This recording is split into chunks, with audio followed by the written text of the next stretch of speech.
Hello everyone, we are Macarena, Megam and Ignacio, and in this video we are going to develop this glossary we have made for the subject History of the English Civilization 1.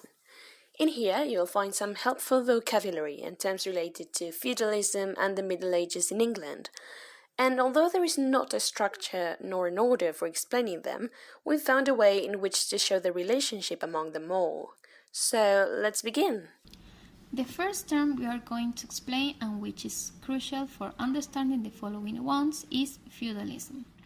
Feudalism is a system for structuring society around relationships derived from the holding of land in exchange for service or labor. We can see here a picture showing the hierarchy of society regarding feudalism.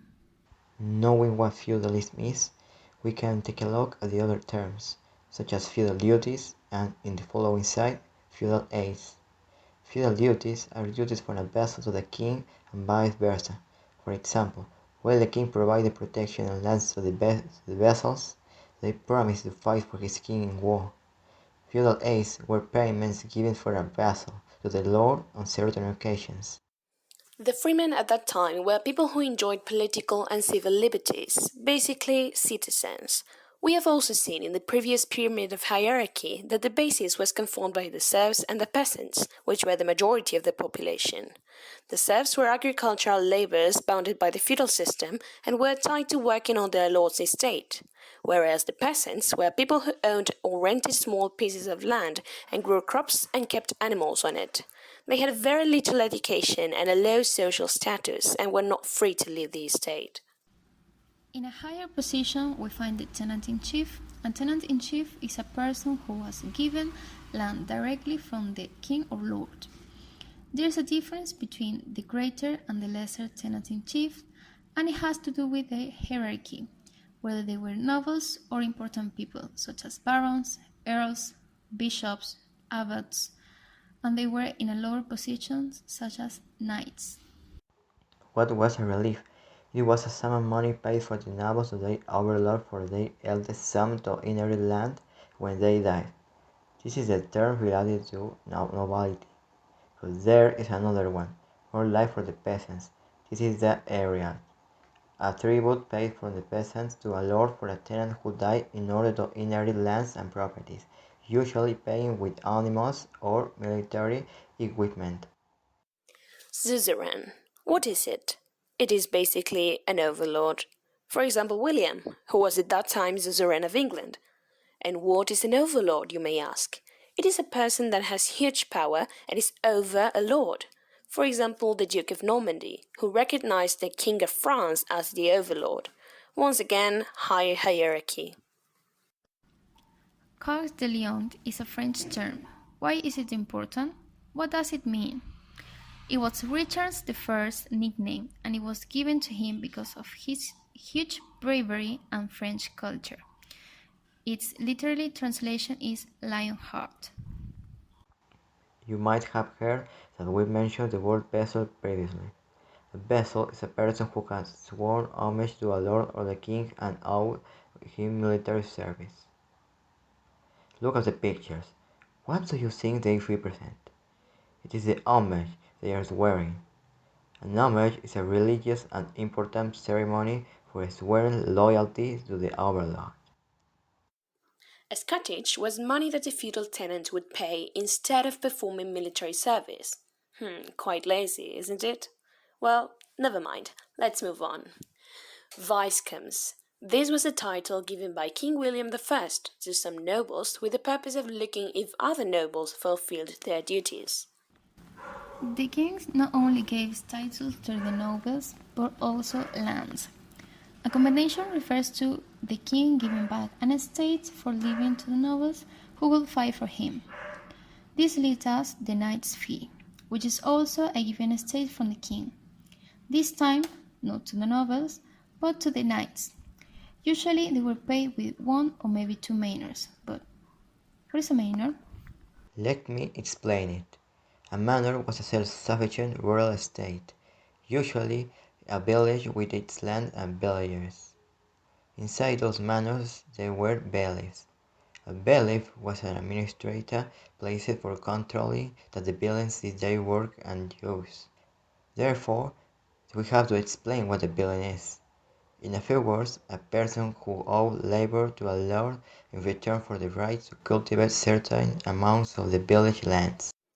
A reeve was an official elected by the villagers to be in charge of the village. Do you get the idea by watching the pictures? Right.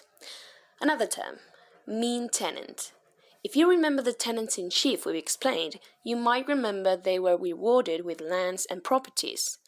Sometimes they could not administer them all, so they subdivided them and gave some parts to people who swore loyalty directly to them. One last term related to properties and lands, wardship. It was the right of a overlord to take a property and the profits of a land to protect it when a noble died and with a child as an heir, until that child was old enough to look after the land himself. Now we have some terms related to war. On the one hand, crusades. These were a series of religious wars between Christians and Muslims. They started primarily to secure control to holy sites considered sacred by both groups.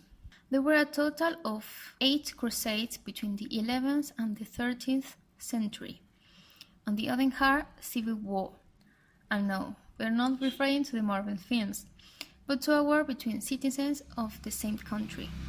More specifically, we can take a look at the civil war that lasted 19 years between Matilda the Empress and King Stephen of England. When it comes to law, we have plenty of vocabulary. For example, penalties, which are punishments for someone who broke the rules. Look at the pictures how violent the penalties were in the penal laws. We also have the courts, being places in which sheriffs and the church dealt with different cases, such as marriage in the case of church or criminal cases for the sheriffs. Okay, let's get off the topic for a second to introduce another term that you might not know. Curia regiis. These are Latin words, meaning royal council or king's court. It was the name given to councils of advisors and administrators who served early kings of France, as well as to those serving Norman kings of England. Did you say trial? No? Well, never mind. I'm going to explain it anyways. In the Middle Age, there were two main types of trials, by the ordeal and by combat. Trial by the ordeal was a practice by which the guilt or innocence of the accused was determined by subjecting them to a painful, or at least an unpleasant, usually dangerous experience. Trial by combat consisted in two parties hacking each other about using sanctified, ancient tools made of bones or wood, until one of them gave in. The winner of the fight was proclaimed to be right. These trials were replaced by Henry II, introducing two main assizes. The Grand Assize, in which people could come to be tried by jury. In them, a sheriff claimed for 12 men to declare either for or against what they did. And then, the Assize of Clarendon, that began a transformation of English law and led to trials by jury in common law countries worldwide. It also established assize courts. The benefit of clergy was very important at the time. It was a legal plea for clergymen intended to spare clerics accused of capital crimes from the extremely harsh judgments of the secular courts, which routinely sentenced people to death for seemingly minor infractions. To end with this benefit of clergy, which was some kind of privilege, Henry II proposed the Constitutions of Clarendon, which were composed of 16 articles and represented an attempt to restrict ecclesiastical privileges and curb the power of the church courts and the extent of papal authority in England. Have you ever noticed we've introduced some church-related vocabulary? Here are some other words. Excommunication is the action of officially excluding someone from participations in the sacraments and service of the Christian Church. Similarly, indirect is an introduction from the Catholic Church telling someone they are not allowed to take part in official church activities.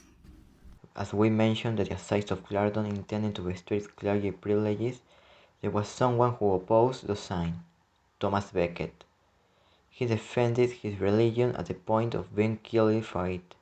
This is what a martyr is. Someone who chose to sacrifice their life refusing to deny their religion and defending church. The Doomsday Book had begun as an economic survey planned by William the Conqueror to control the population's goods, properties, and families.